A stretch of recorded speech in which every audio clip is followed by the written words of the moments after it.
Hi everyone and welcome to this video. In this video I'm going to be trying to create art with 1,000,000 dots and this is by far the largest and the most difficult project I've ever attempted, especially in terms of drawing. I've never put over 60 hours into one drawing before, but that happened with this one and I've been so excited to share it with you. I never intended for this drawing and this project to become as large as it did. And when I started, I thought it would be awesome to reach a milestone like maybe 250,000 dots, and that was my goal. And I never tried creating a drawing with dots before, so I didn't really have a gauge on how long this would take.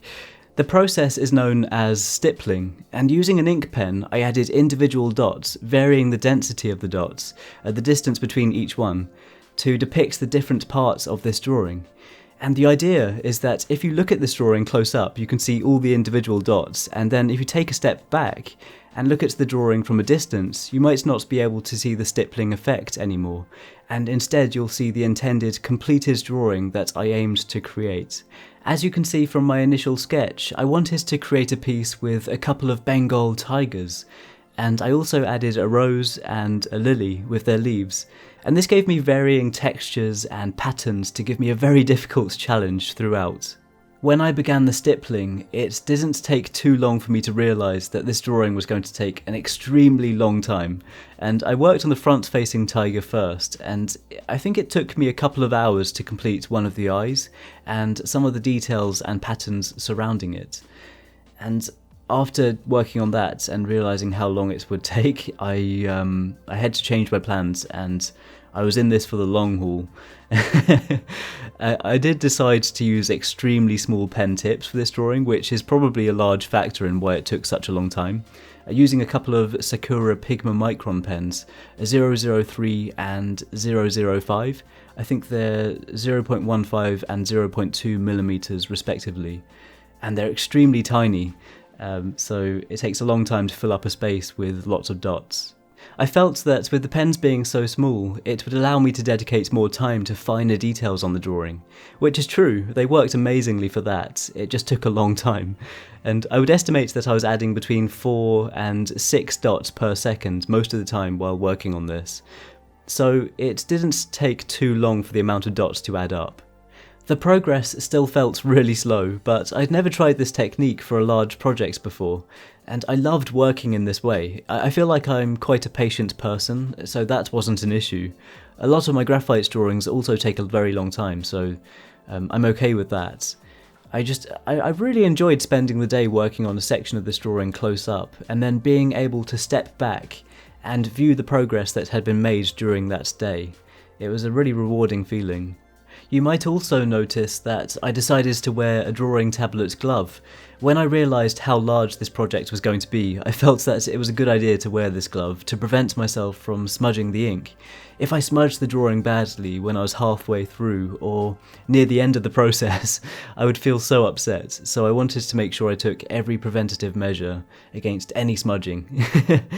I ended up working on this drawing over the course of a couple of weeks, and it's a very different drawing technique than I'm used to using, so it was definitely important that I paced myself and I didn't risk hurting my hand, because I literally had to hold the pen in a different way, where the pen needed to be more vertical for the dots to show up how I wanted them to, and after a while my hand would get sore, so it was important to take breaks. It took lots of concentration, constantly looking at the reference photos I had in front of me, and then back at the drawing. And it also got quite tough to stare at the dots for hours on end, under the bright lights. There were times where my eyes felt quite confused at what I was looking at, because I was looking close up, and it was really important to take breaks for that reason as well, to step back and refresh my eyes. And honestly, no matter what drawing you're working on, I always think it's important to step back every now and then and view the drawing again with refreshed eyes. That's always helped me, especially with larger projects.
I'm so glad I decided to work on a nature-themed drawing for this project. Tigers are so beautiful, and it was nice to complement them with some surrounding floral designs. And nature and wildlife has always been such a huge inspiration for me and my work. Recently I've been making sure to get outside more often. Appreciating nature has always been a huge part of my life, and in times where I've struggled, it's always been there to help me in my mind, and it's helped me find creative ideas. And these days I love to spend time taking photos and filming videos of aspects of nature that inspire me. Some of the photos I use as references in my art. It's a hobby that's benefited my drawings in a great way, providing so much inspiration. There are some deer near our house, and it feels like we've been looking out for them for the past 10 years at least. Last year they really struggled because we had a heat wave here in the UK. But this year they're doing a lot better. We've had more rainfall, and the animals and plants are thriving at the moment. And one of the doe brought her baby fawn right up to me while I had my camera, so I managed to get some awesome photos and videos. And this fawn is already quite tall and very active, gaining its independence, and glad to see it's doing well. And another doe nearby has had twins, so we've got 3 fawns locally to keep looking out for. It's so nice, and I look forward to seeing them every day. And I just wanted to share this with you because it means a lot to me, and as with some of my previous videos, I find it fun to document and share some of my nature photos and videos with you. This is something that I'm really passionate about, and I just love sharing. And as I mentioned, getting outside and seeing these things refreshes my mind and inspires me to keep creating. I feel really grateful that I can get outside and find inspiration in this way, because it always seems to help, and it's one of the avenues of inspiration that always helps to give me creative ideas.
By this point, I was actually thinking that this was the completed drawing, with both of the tigers and the rose and lily completed.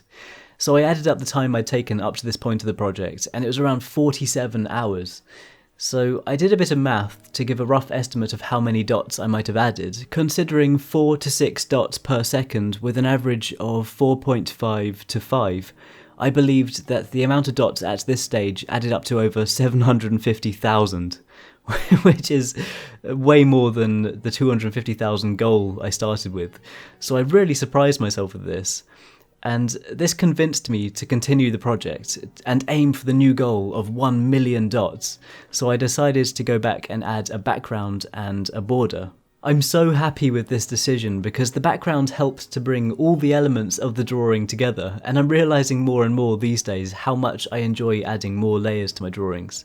And with this drawing, I liked the idea that you could look around it and continually see lots of different details that I tried to include, from the patterns on the tigers, to the patterns and textures on the different flowers and leaves, to the stars I added in the night sky in the background. And being at this stage of the drawing, I started to feel even more motivation to put more time and details into it, considering the amount of dots already added, and realising that this is definitely the largest drawing I've ever attempted.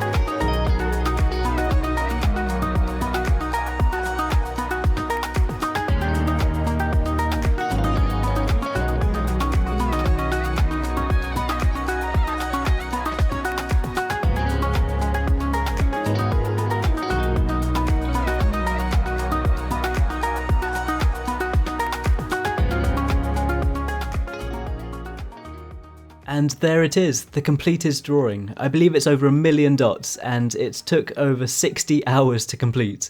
I think it was over 65 hours, and that's the most time I've ever put into any artwork, and I'm so proud of this. It felt good to prove to myself that I could manage a project like this, and it was definitely a test of endurance. I'm genuinely interested in trying other challenging ideas like this, so please let me know if you have any drawing ideas you think I could try. I'll make sure to let my hand rest for a couple of days first. Also, be sure to let me know what you think of this completed drawing. I love to read your comments. If you're interested in seeing more art videos like this, then feel free to subscribe to this channel, and any likes or shares on this video are hugely appreciated. If you want to follow and support my art progress, then be sure to check out the links in the description for my Twitter, Facebook, Instagram and Patreon. And once again, thank you so much for watching, and thank you so much for the support. I really, really appreciate it. I hope you're all doing okay, and I hope you have a great day, and I'll see you all soon.